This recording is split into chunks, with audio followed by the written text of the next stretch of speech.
Halo, Assalamualaikum pemirsa. Assalamualaikum warahmatullahi wabarakatuh. Pagi, apa kabar Anda Pagi. hari ini?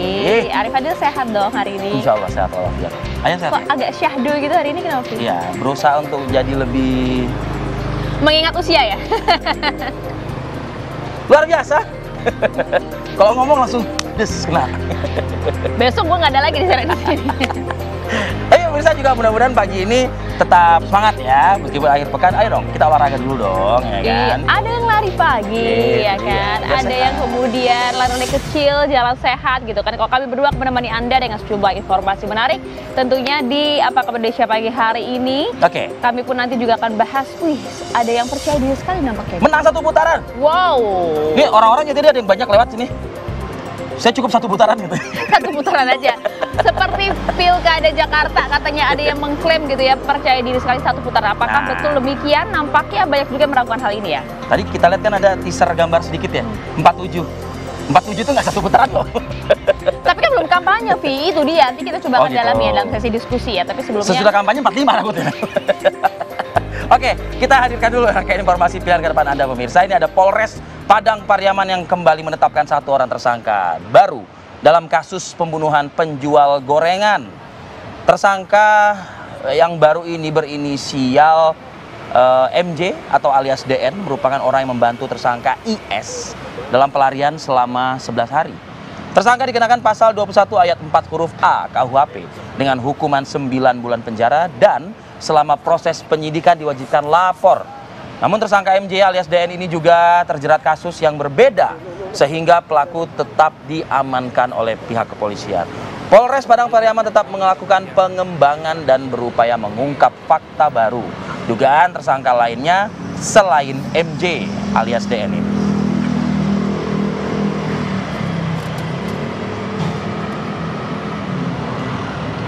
Baik pemirsa, kita bergerak cepat nih. Iya.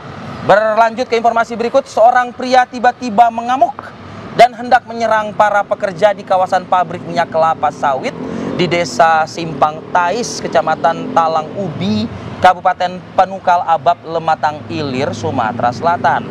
Jadi video aksi seorang pria mengamuk ini ya, tampak di situ membawa senjata api dan sebilah pisau, membuat panik pekerja.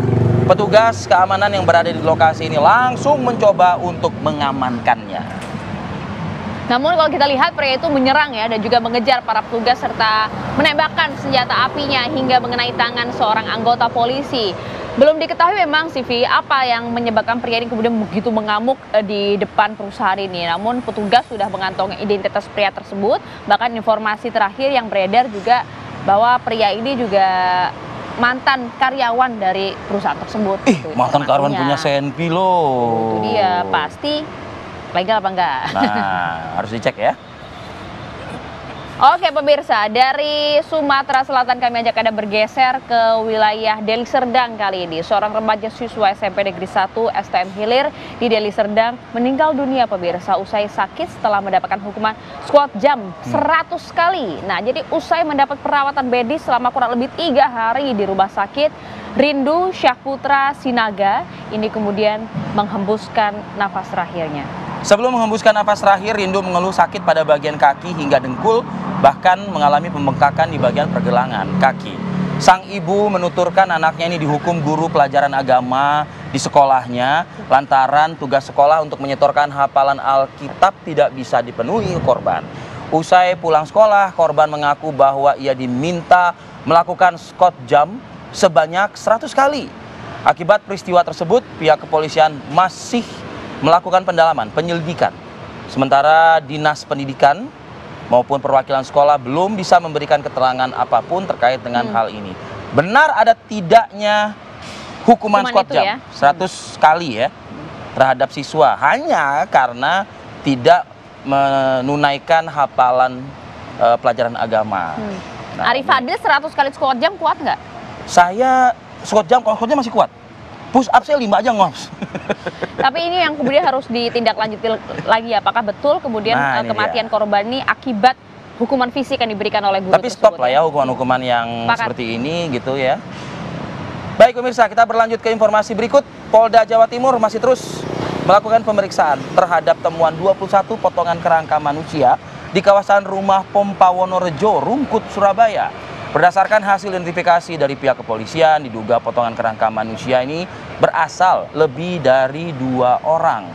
Jadi pasca ditemukannya potongan kerangka manusia, jadi kepolisian ini masih terus melakukan pemeriksaan. Dari hasil pemeriksaan Kabid Dokes Polda Jawa Timur, ini diketahui ya kerangka yang ditemukan berasal lebih dari 2 orang. Ya, sementara kalau soal identitas dan juga jenis kelamin ini memang hingga saat ini masih belum dapat diketahui karena saat ditemukan pun kondisi tulang memang kondisi sudah sangat rapuh. Ya. Sementara itu juga dari pihak Kabidokes menyebut bahwa usia kerangka tersebut diperkirakan sudah cukup lama, bahkan mencapai 1 tahun gitu ya dari kondisi tulang tersebut. Jadi polisi ini kemudian menduga bahwa kawasan tersebut merupakan bekas makam, meski demikian masih dalam proses pendalaman lebih lanjut ya. Oh, jadi bekas makam. Masih dalam proses pendalaman lagi sih, dugaannya sementara seperti itu ya, karena kan bahkan ada total 21 potongan kerangka ya. Iya. Dan pemirsa, kalau untuk yang satu ini dipastikan tidak untuk ditiru pemirsa. Seorang pria ini nekat apalagi menerobos. coba-coba ya. Waduh, Arif Fadil juga jangan ya. Ada seorang pria pemirsa menerobos kobaran api untuk menyelamatkan 3 keponakannya saat kebakaran hebat terjadi di Kelurahan Tombula, Kabupaten Muna, Sulawesi Tenggara. Memang ini merupakan aksi yang heroik. Namun pemirsa, sekali lagi sangat berbahaya. Sang paman ini bahkan sempat direkam warga bahkan hingga viral di media sosial. Jadi saat menerobos, pria yang diketahui bernama Sumail ini menyangka ketiga keponakannya ini masih terjebak di dalam rumah milik orang tuanya yang terbakar begitu hebat pemirsa. Dan kemudian membuat panik warga, dan dalam sekejap gitu ya kobaran api ini membakar seluruh bagian bangunan rumah yang kemudian terlihat memang pondasinya terbuat dari kayu gitu ya, karena bentuknya kan adalah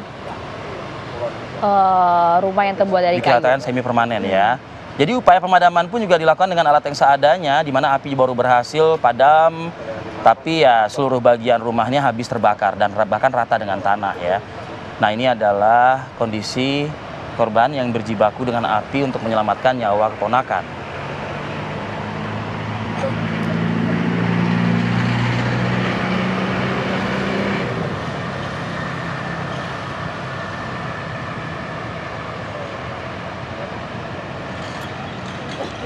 Ya, berikutnya pemirsa, ini ada sebanyak 23 orang korban tambang emas longsor di Kabupaten Solo, Sumatera Barat berhasil dievakuasi oleh tim SAR gabungan.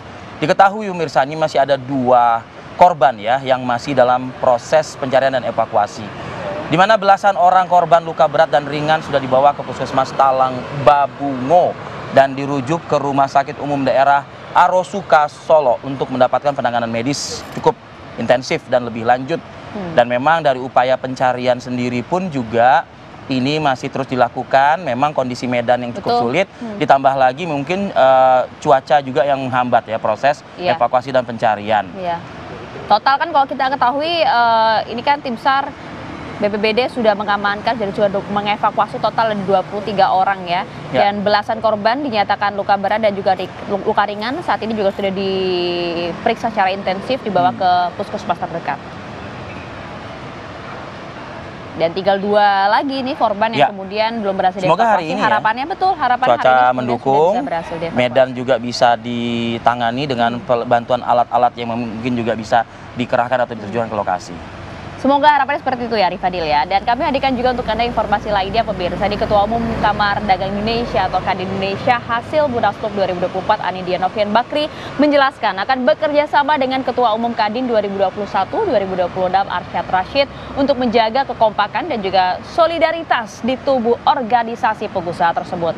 Hal ini disampaikan langsung oleh Anindya saat menghadiri dialog kebangsaan IKA Unpad di Jakarta.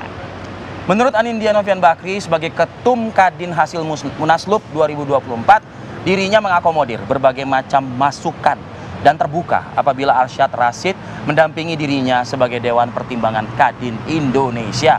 Anindya juga menyampaikan hasil Munaslup yang diselenggarakan Kadin merupakan keputusan final dan pertemuan tertinggi dalam sebuah organisasi, terutama juga organisasi Kamar Dagang dan Industri Indonesia.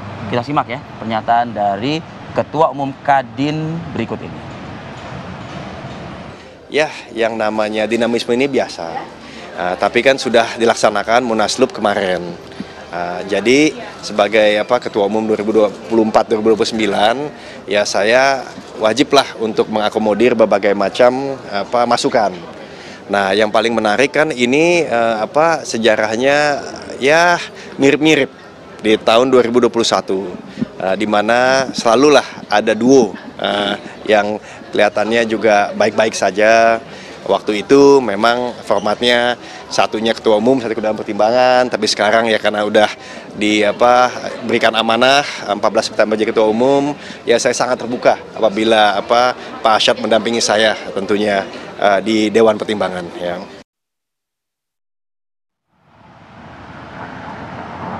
Ya pemirsa, kami akan jeda terlebih dahulu. Sejeda kami akan hadirkan informasi untuk Anda di mana Hasan Nasrullah, ini pimpinan Hizbullah, terbunuh dalam serangan Israel dan juga sudah dikonfirmasi. Kami hadirkan informasi lengkapnya saat lagi ya. Tetap di sini di Apa Kabar Indonesia Pagi. Iya, kita coba cari tahu lebih dalam lagi mengenai hal ini. Sudah tersambung melalui sambungan Zoom bersama kami ada pemerhati Timur Tengah, ada Faisal Asgaf. Selamat pagi Pak Faisal. Assalamualaikum. Selamat pagi. Assalamualaikum. Waalaikumsalam warahmatullahi wabarakatuh. Selamat dini hari dari Beirut. Dari jam setengah 3. Selamat dini hari. Terima kasih banyak sudah bergabung sama kami di Apa Kabar Indonesia Pagi TV One. Pak Faisal, kita tentu informasi ini menunjukkan kita semua. Dan apa sebenarnya pesan yang ingin disiratkan oleh Israel dengan kematian dari Nazaruddin ini? Hasan Nasrallah ini ya memang kematian Hasan Nasrallah dalam serangan ke arah Dahiyah, markas pusatnya Hizbullah di selatan ibu kota Beirut Lebanon kemarin, merupakan pukulan telak bagi Hizbullah, karena kita tahu selama 32 tahun memimpin Hizbullah itu Hasan Nasrallah sudah seperti ikon buat Hizbullah. Nasrallah adalah Hizbullah dan Hizbullah adalah Nasrallah. Tentu ini pukulan yang sangat telak bagi Hizbullah. Kemarin itu malam sekitar habis maghrib itu terjadi parade para pendukung Hizbullah keliling Beirut. Itu mereka menembakkan senapan ke udara, senapan mesin itu dari kamar hotel tempat saya menginap, suara yang menggelegar. Itu menunjukkan tanda duka sekaligus tanda kemarahan atas kematian pemimpin mereka. Nah, ini pesan yang ingin disampaikan bahwa Israel tidak main-main untuk menghancurkan milisi anti-Israel. Kita tahu bulan Juli lalu, 31 Juli, Israel bahkan membunuh kepala Biro Politik Hamas, Ismail Haniyeh, di ibu kota Teheran, Iran. Dan dalam pidatonya di sidang Majelis Umum PBB kemarin, Perdana Menteri Israel Benjamin Netanyahu sudah menyatakan bahwa target Iran dimanapun akan bisa dicapai oleh persenjataan Israel. Ya, Bang Faisal, apa kemudian sikap dari Hizbullah sendiri ya, mengingat komandan drone mereka ini tewas dalam gempuran Israel di Beirut? Ya, komandan drone itu udah mati lebih duluan, dan ketika kematian Hasan Nasrallah, mereka langsung membalas menembakkan roket ke berbagai wilayah di Israel. Yang terakhir adalah semalam waktu Beirut atau dini hari waktu Jakarta, itu Hizbullah menembakkan 2 peluru kendali balistik ke arah Yerusalem dan mengenai Hotel Saint George di permukiman Yahudi Ma'ali Adumim di Yerusalem Timur. Sebelumnya juga di waktu yang sama semalam itu milisi Al-Husayun dari Yaman juga menembakkan 2 peluru kendali balistik ke arah Tel Aviv, sekaligus terutama ke arah Bandar Udara Ben Gurion di ibu kota Tel Aviv, Israel. Itu sekaligus menyambut kedatangan Netanyahu yang baru pulang dari menghadiri sidang Majelis Umum PBB di kota New York, Amerika Serikat. Iya Pak Faisal, tapi apa yang kemudian membuat Hizbullah begitu kecolongan dengan meninggalnya pimpinan mereka? Ya, memang berbagai spekulasi menyebutkan bahwa ada mata-mata di dalam internal Hizbullah sendiri, tapi memang itu baru spekulasi dan memang harus diselidiki. Tapi yang jelas kematian ini tidak akan membuat Hizbullah lemah, karena kita tahu bukan kali ini saja Sekretaris Jenderal Hizbullah tewas, karena sebelumnya tahun 1992 Sekretaris Jenderal kedua Hizbullah itu Abbas Al-Musawi tewas oleh Israel juga di kota Nabatiyah. Jadi Hizbullah sudah memiliki mekanisme pemilihan kepemimpinan kalau pemimpinnya tewas. Jadi ini sudah bukan pukulan telak memang, tapi Hizbullah sebagai sebuah organisasi sudah memiliki mekanisme dalam memilih kepemimpinan. Baik, baik. Terima kasih Bang Faisal Assegaf atas update highlight informasinya ya untuk pagi ini. Mungkin bisa beristirahat kembali begitu Bang Faisal. Terima kasih. Terima kasih banyak Bang Faisal atas waktu. Assalamualaikum warahmatullahi Assalamualaikum Bang. Ya. Waalaikumsalam warahmatullahi wabarakatuh. Oke, Ya. kita jeda dulu sejenak. Tapi yang menarik nih, yang sudah mulai mengklaim akan memenangkan dalam satu putaran. Satu putaran gak main-main loh ini, Vi. Padahal belum ada yang 50%. Pilkada Jakarta itu dia, kampanye juga belum mulai. Kita bahas nanti ya seberapa percaya diri para tim pemenangan dari Cagup dan juga Cawagup Pilkada Jakarta. Usai jeda sesaat lagi.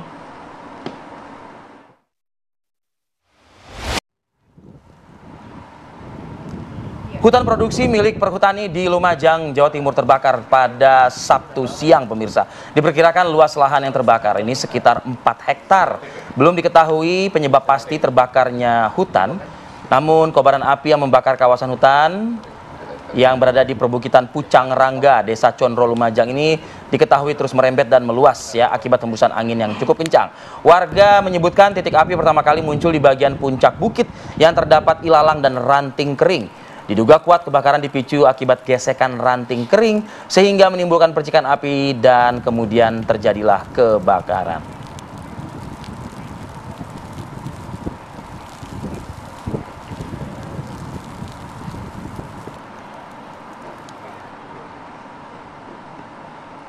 Informasi lain untuk Anda pemirsa, Presiden Joko Widodo berdampingan bersama dengan Menteri Pertahanan Prabowo Subianto bersilaturahmi langsung dengan keluarga dari awak KRI Nanggala 402 yang berada di Sidoarjo, Jawa Timur melalui konferensi video. Jadi momen ini memang terjadi saat upacara penganugerahan brevet kehormatan Hiu Kencana dan juga penganugerahan tanda kehormatan Samkarya Nugraha dari Presiden Joko Widodo untuk KRI Nanggala 402 di atas KRI RJW 992 pada Sabtu hari kemarin ya.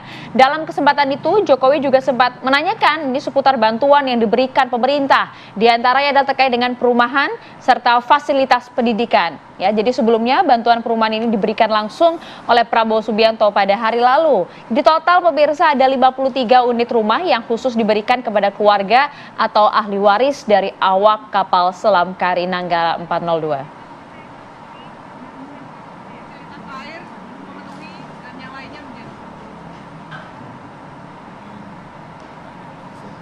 Kondisi perumahan yang telah ditempati saat ini.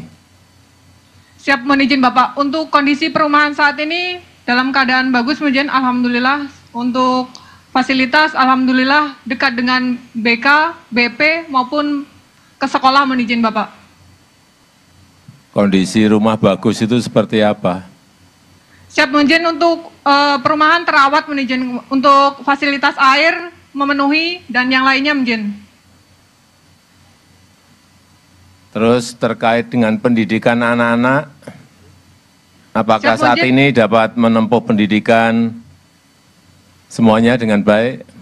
Siap, mohon izin, untuk putra-putri dari ibu-ibu KRI Nanggala, alhamdulillah melaksanakan pendidikan dengan lancar, mohon izin. Alhamdulillah untuk perumahan KRI Nanggala dekat dengan fasilitas pendidikan, mohon izin.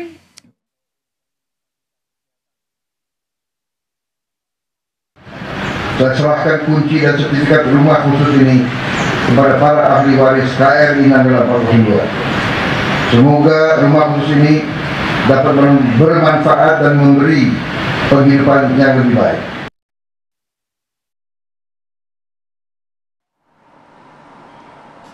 Oke, ini alhamdulillah ya, dapat bantuan, ada rumah ya dan lain-lain sebagainya. Nah, tapi yang janji-janji nebar-nebar bantuan juga banyak, khususnya di Jakarta. Bahkan tidak hanya menebar janji, Menebar klaim juga. menebar klaim dan kepastian satu putaran bisa kita raih, katanya begitu.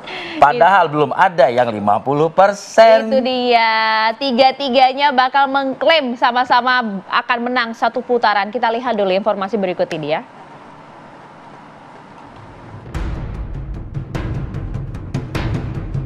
Persaingan di Pilgub Jakarta semakin ketat menyusul sejumlah hasil survei terbaru. Ridwan Kamil Suswono unggul atas Pramono Rano Karno.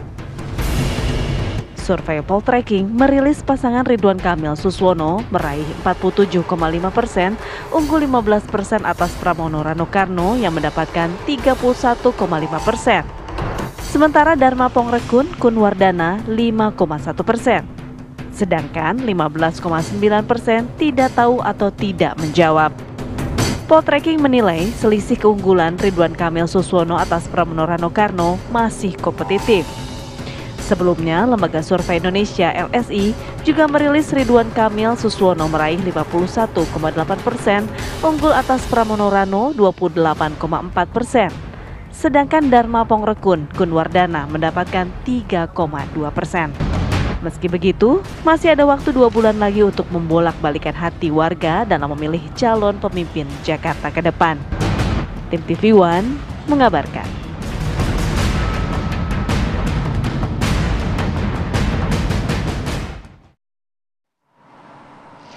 Sangat percaya diri nampaknya ya para cagup dan juga cawagup di Pilkada Jakarta ini sama-sama klaim satu putaran. Gitu. Saya pun juga yakin tiga-tiga itu mampu satu putaran GBK kalau saya. Lari ya jadi ya. Ini bukan tarung di Pilkada tapi tarung lari. Minggu. Sudah hadir pemirsa ini sejumlah juru bicara dari ada Chief Effendi Ghazali di tengah. Betul. Kita ingin dengar juga nanti ya, Chief. Iya, bajunya cuma lebih tua sedikit. Sesuai dengan umur ya. Iya, betul. Ada Bang Fahrudin juga dari tim pemenangan Ridho ya, juru bicara. Dan juga Aris Setiawan Jodi, juru bicara juga tim pemenangan Pramono Rano. Selamat pagi. Nah, wabil khusus ibu kita ini. Ini dia. Oh, iya. Ibu Siti Fadila, terima kasih sudah bergabung melalui sambungan Zoom. Ini merupakan tim pemenangan dari Dharmakun dan juga Kunwardana. Selamat pagi, Bu. Selamat pagi. Oke. Ya, ini kita coba akan lihat dulu ini ketiga-tiganya nih sama-sama mengklaim begitu ya bahwa satu putaran. Saya sebelum ketiga pemenang ini saya mau ke Bang Effendi Ghazali dulu. Ini gimana ceritanya tiga-tiganya sama-sama mengklaim memiliki kekuatan yang sama satu putaran di Pilkada Jakarta? Karena tiga-tiganya stres semua mungkin ya. Saya mau bilang khususnya TV One dan saya tuh punya kebanggaan bahwa pelan-pelan nih kita kilas balik 19 April 2017 itu ya di TV One lah. Itu jam 14.31 atau 14.41 ya, jam itu betul-betul fakta. Sebelah kanan saya ada Burhanuddin Muqtadi.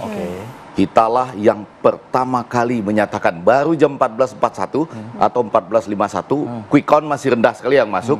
Saya yang pertama kali menyatakan itu 19 April 2017 Jakarta akan punya gubernur baru. Itu yang paling cepat karena apa? Kita waktu itu Salemba School punya riset kuat di DKI Jakarta. Salemba School itu luas ya, yang lulusan-lulusan UI. Hensat itu sebetulnya anggota Salemba School ya. Cuma kan waktu itu kita riset atas nama Salemba School. Nah, saya mau mengatakan 3 hal. Satu, riset memang harus kuat. Kalau sudah kuat, kita tahu persis. Nanti apa isi risetnya pada waktu itu adalah yang pertama kekuatan dari mesin partai, relawan, ditambah dengan pesona koalisi pendukung itu ya. Sosok tokoh waktu itu Anies Baswedan yang menang, ditambah dengan 2 hal tuh yang orang jarang lihat. Peranan tokoh-tokoh ulama pada waktu itu dari berbagai agama tentu saja, ditambah dengan Jackmania waktu itu 2017. Nah, sekarang yang ketiga langsung menjawab ini, kalau ditanyakan pada hari ini, saya mengatakan satu putaran Pilkada DKI Jakarta. Saya mengatakan satu putaran. Kenapa? Karena ini mohon maaf, mudah-mudahan teman-teman yang dari independen ini perlu meningkatkan apa yang ingin dikampanyekan. Kalau enggak, maka mereka akan berada di bawah 10% atau terkunci di angka 3 atau 4%. Di bawah 5% bahkan. Iya, kalau terkunci di situ satu putaran kita. Tapi bahkan mereka pun juga mengklaim mampu satu putaran. Nah, kalau itu nggak apa-apa, itu artinya memberi semangat ke dalam supaya lebih dari 3 atau 4% dan makin naik ke atas gitu. Tapi kalau mereka terkunci di angka itu, maka pada hari ini, kan ada survei terakhir itu yang menunjukkan paling tinggi itu 47% ya. Nah, sementara suara lain yang tidak tahu, tidak jawab atau masih mempertimbangkan masih cukup besar gitu. Nah, itu kalau berpindah saja sedikit 50% plus 1 jadinya. Langsung berarti Bang Ege ingin mengatakan ya sebetulnya kontestasi 2 calon doang ini kayaknya nih begitu ya? Ya, karena itu kita perlu memberi semangat kepada yang independen walaupun sampai saat ini saya belum melihat dua hal dari calon independen itu. Yang pertama juru bicaranya kan baru cuma 2 kali yang saya lihat, Bu Siti Fadila sama Simanjuntak, Bang Simanjuntak. Oh iya, Bang Simanjuntak ya. 3 ya. Dan belum keluar program-program yang betul-betul besar dan kuat bagi kita. 4 kata Ibu. Ibu Siti sudah 4. Oh, oke. Sudah 4. Sudah ada kemajuan berarti. Kemarin Alma Fernando tadi, kemudian saya sama Bu Bira, ada 5 malah, perempuannya 3. Oh, ada 5 ya. Tapi kadang-kadang itu kegembiraan dari konteks. Ya. Udah ada konteks kegembiraan dari jumlah yang berbicara. Sekarang dari isinya, supaya keluar dari global, keluar dari COVID dan Mpox, supaya keluar dari menggratiskan JIS. Itu terus apa lagi yang kita bisa dengar? Oke, nanti kita ke Ibu Siti Fadila menanggapi hal ini. Saya ingin ke Aris dulu nih, baru ke Bang Farudin. Kalau kok Bang Farudin kan ya udah kepala 4 dia ya. Ya kan, Anda kan kepala 3 nih. Anda yakin bisa 1 putaran, Bris?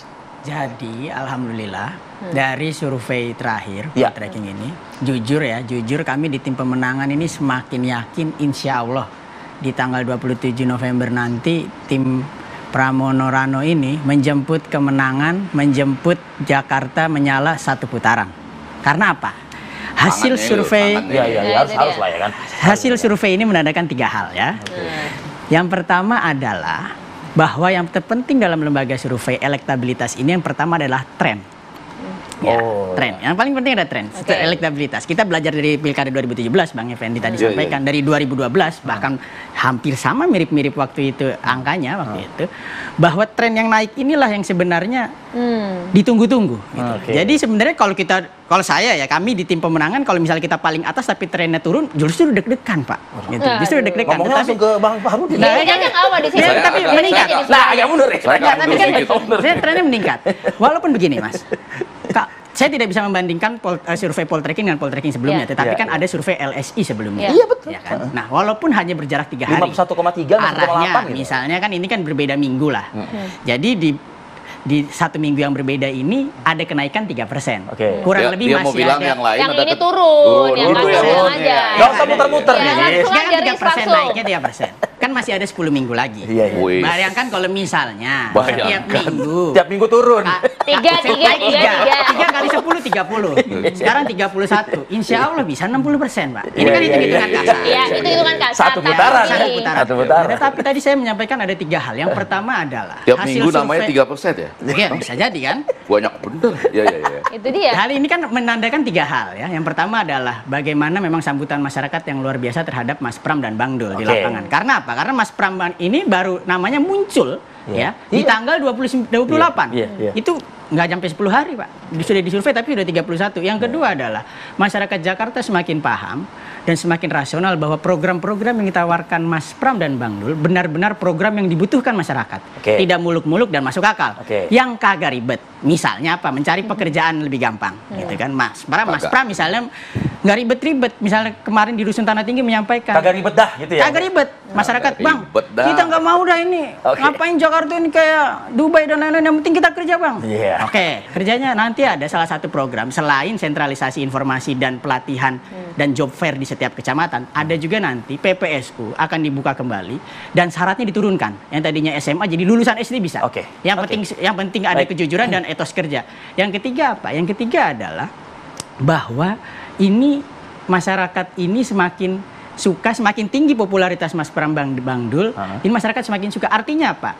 Metode kampanye yang dijalankan Mas Pram Bang Dul hari ini sejauh ini efektif. Ya. Mas Pram misalnya menyapa masyarakat, berkunjung kepada tokoh-tokoh masyarakat, termasuk tokoh ulama kemarin ke Muhammadiyah.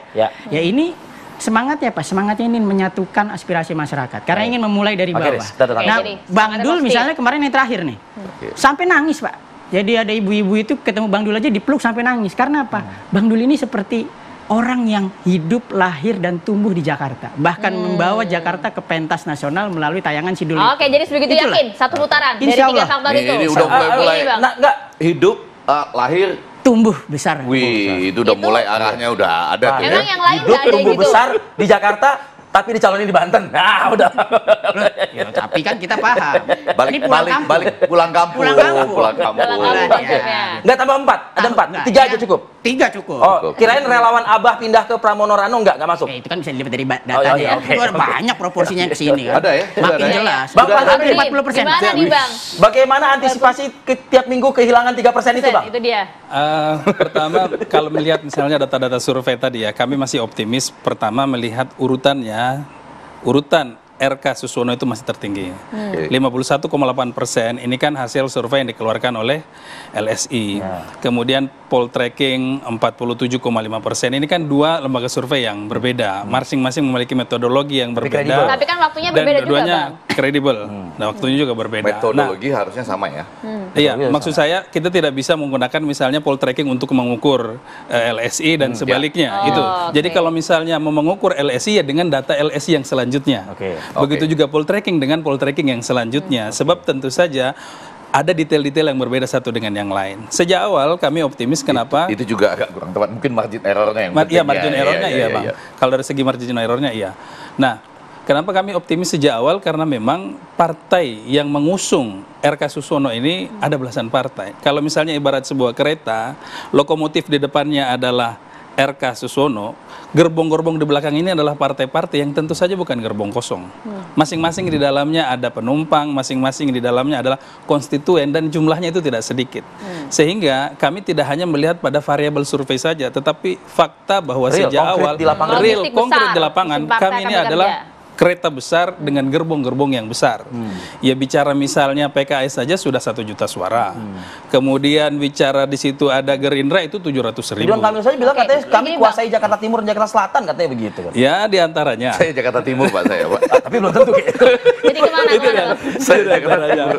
Tapi begini Bang, bagaimana kemudian menjawab bahwa karakteristik dari pemilih Jakarta ini unik dan juga menarik. Mereka bahkan lebih fokus melihatnya sosok kok selama ini. Saya pikir tidak 100% juga persoalan Jadi sosok. mesin partai yang begitu besar juga nampaknya belum cukup efektif. Ada yang bilang begitu?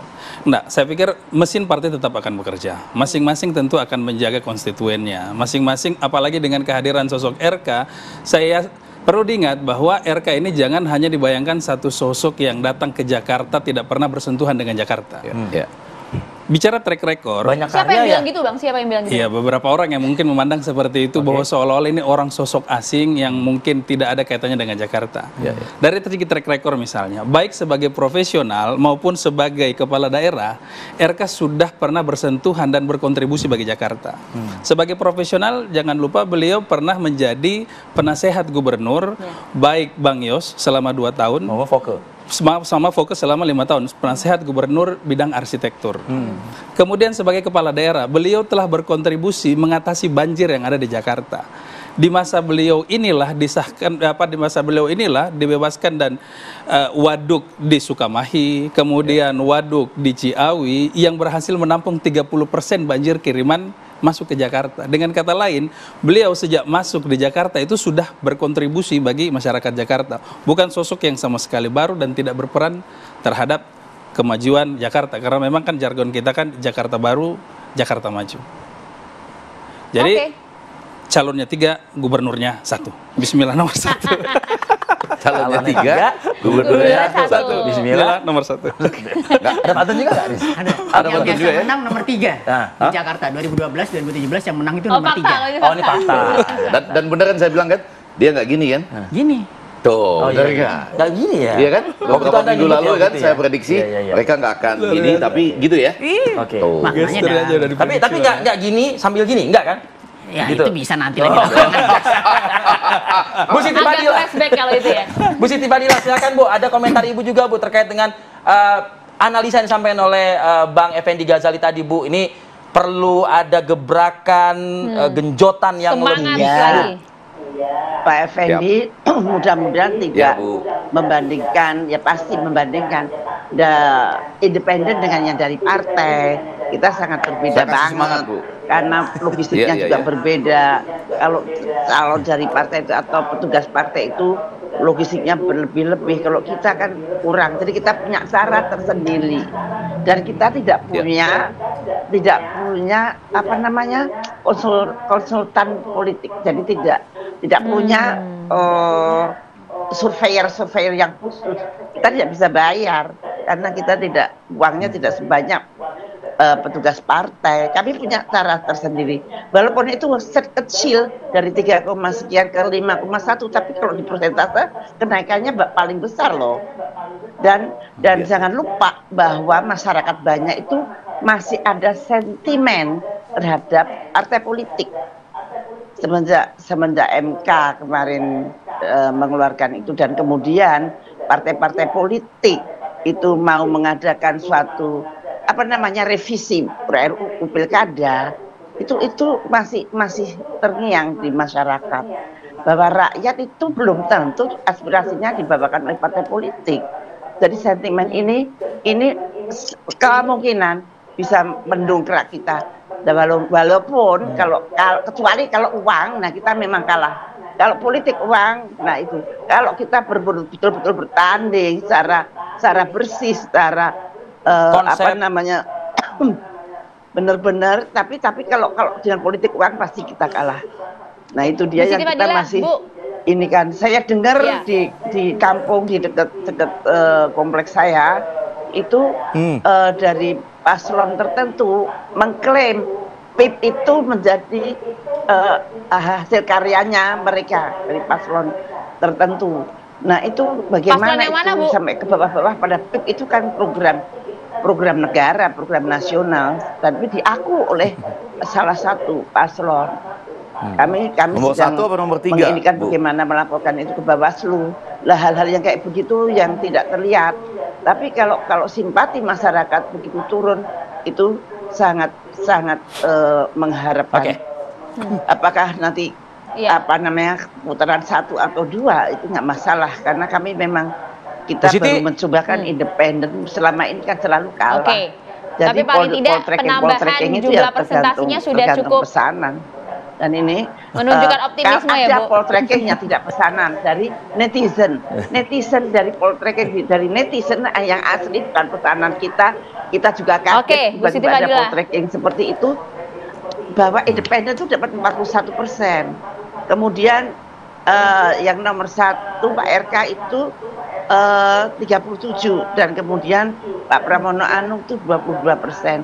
Itu netizen. Jadi kita memang ada Bu Siti Fadila, sudah kami tangkap, Bu. Tidak ada di Mbak ya, Maria. Ya, artinya hingga saat ini masih cukup optimis ya, Bu, ya, melihat angka-angka survei yang ada gitu ya. Nanti kita lanjutkan lagi sejenak apa ya, Bu, ya, bersama dengan nanti sejumlah narasumber lainnya. Ya, saat lagi kami akan kembali untuk Anda. Jangan dong.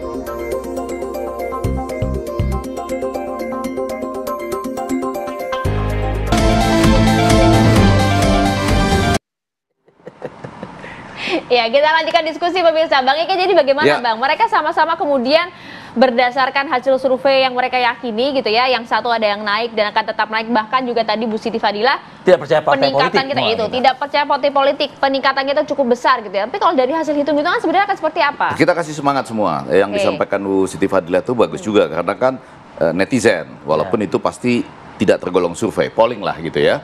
Dan pada sisi lain benar juga, saya tuh sebetulnya saya sedang tidak pegang pilkada manapun, tapi tentu saja nanti saya tuh mau lihat sesudah 20 Oktober, kan malamnya ada para menteri itu ya, kemudian besok paginya kita lihat suasana seperti apa. Toh pada akhirnya sebagai warga yang pegang KTP Jakarta, ya kan? Ya. Itu kita harus membuat keputusan. Mungkin nanti di sana saya memutuskan, oke, saya ikut dukung lah, apakah terang-terangan dukung Ridho, apakah Pramono dan Rano gitu ya. Cuma sebelum sampai ke sana, saya ada 3 hal penting. Hal yang pertama ya, ini agak penting nih. Mau saya tanya nih, dan ini penting betul. Di TV One harus sesuatu yang baru lah. Nanti kalau Anda jadi gubernur gitu ya, calonnya maksudnya ya, mulai dari Farudin dulu lah gitu ya. Itu kita kalau bikin diskusi di Jakarta perlu izin nggak? Wah, ini sensitif dong nih. Enggak sensitif.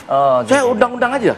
Peraturan dan perundangan, karena lucunya polisi kan itu kemarin kejadian di Grand Kemang tidak tahu itu, menahu ada kegiatan tersebut. Pernyataannya sebagai orang ilmu komunikasi dilaksanakan tidak ada izin. Diskusi itu loh. Pak, nanti kalau kita ini kebetulan di Jakarta, ini kan kita tidak mengacu yang ke Grand Kemang ya. Tapi apapun kegiatan pada saat nanti Anda jadi gubernur gitu ya, kan kita warga Jakarta pengen bikin diskusi, harus ada izin nggak tuh?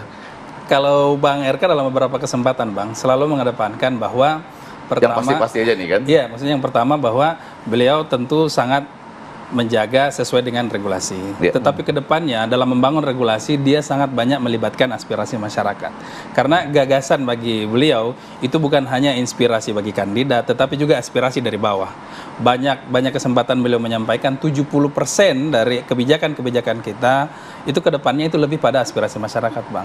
Sehingga kalau untuk langsung menyatakan bisa atau tidak terlalu dini saya menyimpulkan jangan ribet dah. Iya. Maksudnya kalau itu punyanya dia. Oh iya, punya dia juga saya tanyain. Saya cuma nanya kalau Iya. kita bikin diskusi, ya kan lepas dari diskusi apapun lah, jangan mengacu kepada satu. Perlu izin atau Bentuk tidak? demokratis nanti akan dikawal seperti apa? Iya, sepanjang memang tidak ada regulasi yang dilanggar, saya pikir tidak ada persoalan di situ. Kalau persoalan perizinan aja, Bang. Atau jangan-jangan RK punya metodologi yang mudah, nggak ribet gitu misalnya. Misalnya orang mau melakukan diskusi nih. Misalnya ada aplikasi gitu misalnya. Kalau cuma sifatnya model aplikasi itu malah itu yang dikedepankan oleh beliau, Bang. Termasuk persoalan administrasi yang banyak dikomplainkan oleh orang, pelayanan, pungli dan yang lain-lain. Mau lapor, mau apa? Mau lapor dan yang lain-lain. Semua yang ditawarkan justru model aplikasi-aplikasi. Karena dengan aplikasi itu ada yang menarik yang disampaikan oleh RK misalnya bahwa pelayanan itu justru negara yang hadir. Bahkan dia membayangkan misalnya persoalan KTP dan yang lain-lain itu justru di-delivery ke rumah warga, ke rumah masyarakat seperti kayak model GoFood. Itu kan sesuatu yang luar biasa. Bagaimana kita tahu misalnya kadang masyarakat dari bawah repotnya minta ampun terlepas dari prosedur dan yang lain-lain. Dan nanti ada ya semacam platform kurang lebih ini. Platform, ya, kurang lebih agenda semacam Jakarta misalnya. Bisa di sana ada diskusi ini gitu-gitu ya. Sangat memungkinkan. Jadi maksud Anda itu gubernur kan mengetahui berarti kan gitu ya? Enggak, ya ada agenda Jakarta, orang Jakarta tahu hari ini ada diskusi di mana di mana saja. Atau jangan-jangan nanti melenceng tuh. Ya itu. Ada agenda Jakarta di mana gubernur hadir di sini, gubernur hadir di sini, wakil gubernur hadir di sini. Itu mah agenda gubernur doang. Agenda Jakarta lah gitu. Ya, Riz. Jadi kalau misalnya ditanyakan, perlu izin nggak untuk diskusi? Bisa dicek. Mas Pram dan Bang Dul ini track recordnya sejak dulu ini orang yang sangat demokratis, Pak. Orang yang sangat menyatu dengan masyarakat, berdiskusi dengan masyarakat. Mas Pram misalnya adalah aktivis sejak zaman mahasiswa. Bang Dul seniman yang tentu saja dalam berinteraksi dengan masyarakat itu membuka diskusi yang lebar gitu loh. Dan juga saat kampanye dan saat sosialisasi ini membuka diskusi ke masyarakat, mendiskusi program-program. Jadi tidak perlu khawatir Bang Ege. Selama ini itu Menseskap gitu ya. Kan iya kan kemudian jadi gubernur DKI Jakarta ya kan. Sebelumnya juga anggota DPR RI, kemudian aktivis. Dengan demikian misalnya nanti ada orang atasnamakan pihak-pihak lain gitu ya. Masuk ke sebuah diskusi atau apa itu. Tadi abang dapat nggak poinnya? Jangan sampai dia yang menyala-nyalakan apa kagak ribet dah, tapi jawabannya jadi malah ribet. Ini makanya saya pertajam. Saya pengen pertajam nih, ya kan? Ini kan jelas. Kalau nggak ada peraturan perundangannya, secara demokratis. Kalau nggak ada peraturan perundangannya minta izin, nggak usah ribet dah, gitu ya? Iya jelas, semangatnya gitu. Jadi apalagi orang cuma diskusi ya, diskusi terus di berangus ya.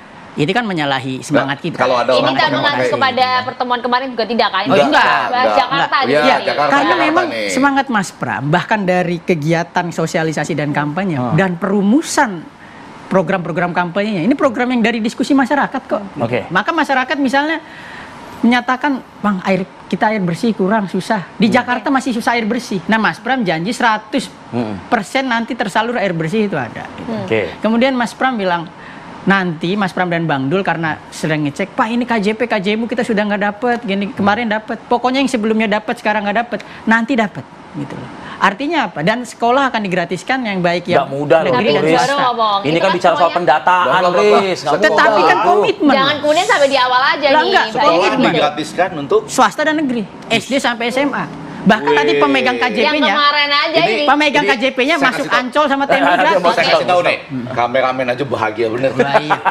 Karena ini kan masyarakat kan pada ketawa bener. Asal datanya beres, Bang. Lo beres. Bener ini ya? Bener. Ini ingat dong tanggal hari ini loh, tanggal 29 September. Aris Setiawan Jody. Oke, nah ini Mas Pram yang ngomong bukan saya. Oke, 29 September. Mas Pram kan ngomong. Semua ibu-ibu dan bapak-bapak yang di studio maupun yang di rumah. Swasta negeri ya. Swasta negeri gratis, Swasta dan negeri gratis. Oke, kalau soal program kerja ini kita bahas satu-satu. Tadi Bu Siti Fadila juga belum sampaikan. Anggarannya sudah ada. Ya, kita bahas nanti ya. Usai jeda kita lanjutkan kembali ya pemirsa. Dengan Bu Siti nanti Bu ya. Bu Siti, ayo. Kalau izin diskusi Saya kira Saat lagi ya, tidak Bu? perlu. Saya jawabannya enggak. Kasih tahu Ibu ya. Bu, lagi. Belum. Ya, kita kembali ke laptop nih. Dari tadi ngomongin soal program masing-masing gitu ya. Kalau saya mau langsung ke pasangan nomor urut 2, Ini ya kan? sekolah gratis. Ya, yang ini RT RW dikasih 200 juta masing-masing. Apakah ini Bu Siti dan kawan-kawan, Dharma Kun dan Kun Program ya? unggulannya apa nih, Bu? Bisa misalnya seluruh mahasiswa itu nggak perlu pinjol.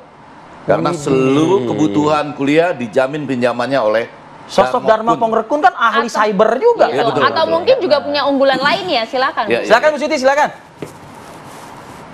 Tadi kok nggak ditanya soal izin tadi kalau diskusi. Kemarin kan saya apakah ada program juga, Bu? Kita itu silaturahmi sedang diskusi tiba-tiba diserang oleh suatu kelompok yang kita tidak kenal dan Iya, Bu. Semua. Iya. Nah, karena itu dari Dharma Kun saya tidak ribet. Mestinya yang namanya kalau diskusi di dalam ruang tertutup itu tidak perlu mendapat izin. Kalau silaturahmi, Oke, Bu, yang gratis sekarang. Indonesia itu memang begitu. Oke, unggulan kita kalau terkait dengan pendidikan itu kita menyediakan internet di setiap kakak, internet gratis di setiap kakak, sehingga anak-anak sampai dewasa bisa mempunyai kayak wifi sendiri. Nah, kemudian beasiswa kan yang sudah SMA itu kan sudah ada beasiswanya. Lah, untuk mahasiswa kita sediakan beasiswa. Bahwa ada satu sarjana dalam satu kakak itu harus ada. Jadi itu beasiswa kita ini kan. Kalau itu programnya kita sekolahkan di luar negeri. Nah, itu beasiswa sampai sarjana. Jadi itu unggulan kami di dalam bidang pendidikan. Kalau di dalam bidang kesehatan juga ada BPJS nanti kita hitung BPJS yang betul-betul tidak mampu kita bayarin. Sekarang terjadi kekacauan, PBI itu banyak yang meleset, yang tidak tepat sasaran. Jadi PBI yang seharusnya mereka gratis tapi masih juga bayar. Ini di lapangan ada bentuknya itu kita akan gratiskan semua, maksudnya kita membayari BPJS-nya untuk masyarakat yang kesulitan membayar, karena pasca COVID itu semua ekonomi merosot betul dan kelas menengah juga mulai turun. Nah itu kita fokuskan memang ke situ. Jadi kemudian ada padat karya, orang-orang yang tidak mempunyai pekerjaan harus punya kerjaan. Dan itu kalau ditajamkan Ibu Siti, sebentar Bu Siti, sebentar Bu. Kalau ditajamkan Bu Siti ya, apakah kalau mahasiswa di Jakarta butuh pinjaman bisa datang ke Dharma Kun gitu aja? Kan lebih tajam nih. Ya kan? Tadi pasti aja maksud Anda gitu. Pasti kan kalau ini kan mengatakan sekolah gratis ya. Nah, sekarang mahasiswa saya mau lihat mahasiswa daripada pinjol apa segala macam datang ke gubernurnya. Gimana jawab, Bu? Silakan, Bu. Silakan monggo, Bu. Ya pastilah. Jadi kita menawarkan beasiswa, tentu saja orang yang tidak punya duit jangan mikir pinjol dulu. Ajukan beasiswa dulu ke kami, ke Pak Dharma Kun tentu saja. Ke Pak Dharma Kun. Jadi kalau Pak Dharma Kun jadi gubernur, pasti dia akan memikirkan itu jangan sampai mahasiswa itu terlibat pinjol. Kita harus mencerdaskan masyarakat Jakarta untuk meningkatkan Global City Index. Global City Index itu juga sangat tergantung dari kemampuan dari masyarakat. Kalau masyarakat terlalu jomplang, ada yang pintar banget, tapi ada juga yang kasihan banget, itu indeks kita juga turun gitu. Jadi itu kita sudah. Tapi dapetin beasiswanya nggak ribet ya Bu ya? Jangan pakai ribet dong, nggak susah. Itu kalau ribet sekarang ribet udah punya dia sih. Iya, saya aja mulai hati-hati. Jangan ada pinjol untuk mahasiswa yang Bu. biaya mendapatkan beasiswa. Terakhir, Aris, singkat aja. Keyakinan apa yang membuat Anda bisa raih satu putaran dalam pilkada ini? Akan stabil terus tuh nanti peningkatannya. Kenaikan tren, kemudian sambutan masyarakat. Yang ketiga adalah masyarakat Jakarta ini karakternya adalah pengen gubernur dan cagup yang punya program yang gak ribet untuk memperjuangkan kebutuhan masyarakat. Kalau perihal partai, ya, justru sejarah di Jakarta ya, dengan partai yang sedikit itu bisa menang pilkada. Karena yang paling penting adalah bagaimana sosok dan bagaimana keberpihakan sosok ini kepada masyarakat. Artinya kalau masyarakat nanti nggak kebagian sekolah gratisnya itu, jangan diribet-ribetin ya? Oh, enggak lah, karena memang ini kan programnya Mas Pram dan Bang Duli semangatnya nggak Jangan nyalain data ya? Enggak lah, kita kan memang sudah hitung semua. Oke. Semua program yang dicanangkan Mas Pram, selain mendengar dari masyarakat, itu juga sudah didiskusikan dengan anggota-anggota DPRD yang ada dan mendukung PD. Ini pentingnya kita dari partai juga. Jadi kita ada bayangan terkait anggaran, gitu kan. Kalau misalnya kita, tapi kan nggak bisa kita ukur saja, karena misalnya mungkin ada calon yang didukung 18 partai misalnya, kenapa berapa belas partai gitu. Kalau misalnya kok 18? Kok nambah? Banyak banget ya? Pokoknya ada banyak sekali lah, banyak partai gitu ya. Dia pengen mengatakan banyak gitu loh, Pak. Banyak, ini banyak. Kan Mas Pram bilang, jangan kan berapa belas, 20 juga oke. Kalau banyak partai gitu kan, kalau misalnya itu linear suaranya, ketawa-ketawa dia. Elektabilitasnya 80% harusnya. Oke, Bang Nurdin, monggo. Kalau Anda singkat saja, Bang. Saya juga kaget, Bang. Terkait program tadi Nanggo Aceh Darussalam ya. Menjaga untuk nggak turun loh Bang sampai nanti, Bang. Iya, kalau menjaga tidak turun, saya pikir program-program yang ditawarkan RK Suswono juga program yang bersentuhan langsung dengan masyarakat. Tadi sempat disebutkan tentang RW 200 juta per RW per tahun. Kalau misalnya dikaitkan dengan, kedepannya DKI memang bukan lagi daerah khusus ibu kota, tetapi semangat programnya itu tetap menggunakan DKI, desentralisasi, kolaborasi, inovasi. Salah satu bentuk paling nyatanya adalah program tadi.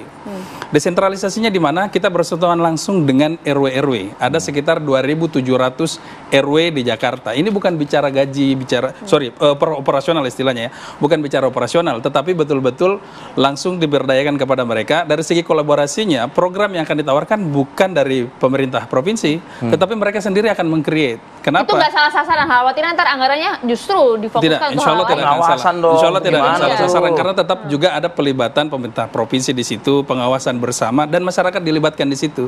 Jadi RW yang dimaksud bukan cuma ketua RW-nya, tetapi betul-betul juga melibatkan masyarakatnya di situ. Pertanggungjawabannya akan ada mekanisme. Itu kalau nggak diarahin itu uang, nggak ngadi-ngadi nanti programnya jadinya itu. Ya, insya Allah akan ada. Yang semangat RT RW nih ya. Yang semangat RT RW. Nah, kemudian sekarang RT RW udah pada berpikir kreatif semuanya. Meraup suaranya dari sana, Bang. Oke. Tadi kembali kenapa ke mereka, kesimpulannya pada akhirnya inovasi, mereka yang tahu apa yang dibutuhkan oleh lingkungan. Oke, sampai di sana, Bang. Terima kasih banyak. Bu Siti Fadila, singkat, Bu. Ya, kalau dari petugas partai itu selalu sebenarnya ke proyek itu ya, kalau kita langsung ke masyarakat. Kalau Dharma Kun gimana, Bu? Kalau Dharma Kena kalian berdua. Dengan ini, jadi nanti takutnya kalau di RW jadi proyek lagi. Karena proyek itu selalu ada komisinya. Nah itu dia. Nah kita kalau kita kalau Dharma Kun fokusnya apa, Bu? Memang dari rakyat, oleh rakyat untuk rakyat. Nah, jangan lupa kalau polling tracking atau survei itu harus memasukkan variabel psikologi massa yang sekarang sedang sentimen terhadap partai politik. Itu di Jawa Timur aja. Terima kasih. Baik, Bu. Tadi sudah disampaikan Bu Siti. Nah itu. Ya Bu. Baik. Banyak yang kreatif. Singkat Mudah-mudahan saja. tadi pinjaman ya, sekolah gratis. Ini ada Car Free Night juga loh, saya dengar.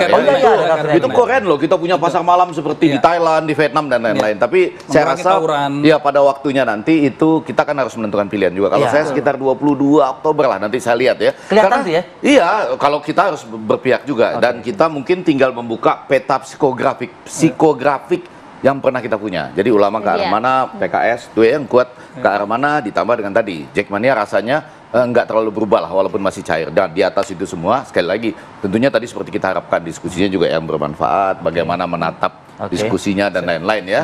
Sama ya tadilah mudah-mudahan lebih banyak lagi yang membuat teman-teman di studio maupun di rumah gitu ya. tercengang dan program yang wah ini yang saya butuhkan, ini yang kami butuhkan. Tapi mudah-mudahan tercengangnya teman-teman di studio ini ada konkretnya atau mungkin ada realisasinya, tidak hanya janji. Sekolah sudah. Sekolah gratis swasta. Terima kasih Bapak-bapak, terima kasih Bu Siti Fadila Supari atas waktunya ya Bu. Sudah berkenan ya bergabung sama kami pagi ini. Jadi kita tunggu lah sukses sekali untuk semuanya ya. Oke pemirsa, kami mendapatkan kabar ini gedung Bakamla di Jakarta ya. Ini kabarnya ada kebakaran di sana. Kita nanti akan melihat laporan secara langsung usai jeda pada waktu berikut. Kami akan kembali.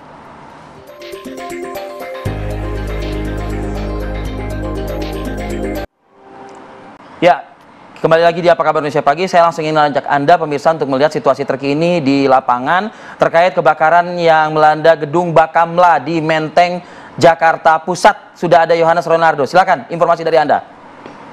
Silakan Nardo. Baik, terima kasih. Selamat pagi Arif Fadil, Maria Segaf dan juga pemirsa. Benar sekali, di belakang kami adalah kantor gedung Bakamla Republik Indonesia di kawasan Menteng, Jakarta Pusat, di mana memang sejak pukul 6 pagi tadi, sekitar pukul 6 pagi tadi, memang sudah berkobar begitu api di lantai atas, lantai paling atas dari kantor Bakamla sendiri, dan hingga saat ini petugas yang diterjunkan sudah ada sebanyak 95 personel petugas dengan 19 unit mobil pemadam kebakaran. Seperti gambar yang ditunjukkan oleh juru kamera kami, Indra Galih, ini merupakan kepulan asap yang masih terus keluar dari kantor Bakamla. Belum diketahui pasti hingga saat ini apa penyebab dan apakah kemudian sudah ditemukan korban jiwa atau belum. Namun hingga kini yang pasti korban jiwa belum ada tanda-tanda memang ada begitu dalam insiden kebakaran yang terjadi pada pagi hari ini. Dan yang dapat kami kabarkan sejauh ini adalah pengalihan arus terjadi di kawasan Matraman, Jakarta Pusat, tepatnya di perempatan Tugu Proklamasi, di mana kendaraan yang akan mengarah ke Menteng dari arah Matraman ini terpaksa diarahkan dan dialihkan menuju ke jalan melewati stasiun Manggarai, Jakarta Selatan, lantaran untuk menjaga untuk kemudian mengefektifkan langkah pemadam kebakaran untuk memadamkan api yang saat ini masih menyala di kawasan kantor Bakamla. Dan pagi hari ini sendiri untuk proses pemadaman sendiri tidak hanya melibatkan pemadam kebakaran saja, tetapi juga sudah hadir jajaran dari tim DVI, Inavis maupun juga dari Polres Metro Jakarta Pusat, serta proses pemadaman juga dibantu oleh sejumlah warga sekitar yang turut menyaksikan dan juga membantu proses pemadaman api di kantor Bakamla yang hingga saat ini masih dalam proses pemadaman. Sementara demikian dapat kami kabarkan, kembali ke studio. Baik, terima kasih Yohanes Leonardo. Tadi kita lihat masih nampak cukup pekat ya kepulan asap di atas. Api masih dipastikan masih menyala ya? Iya, sudah ada 14 unit mobil pemadam kebakaran dikerahkan ke lokasi. Kita tunggu nanti semoga api kemudian bisa cepat dan tidak ada korban yang berjatuhan ya. Unit kebakaran. Terima kasih pemirsa, terima kasih juga Yohanes Leonardo atas laporan Anda. Pemirsa, kami akhiri Apa Kabar Indonesia Pagi hari ini. Saya Maria Segaf. Saya Arif Fadil pamit undur diri. Terima kasih. Selamat berakhir pekan. Sampai jumpa.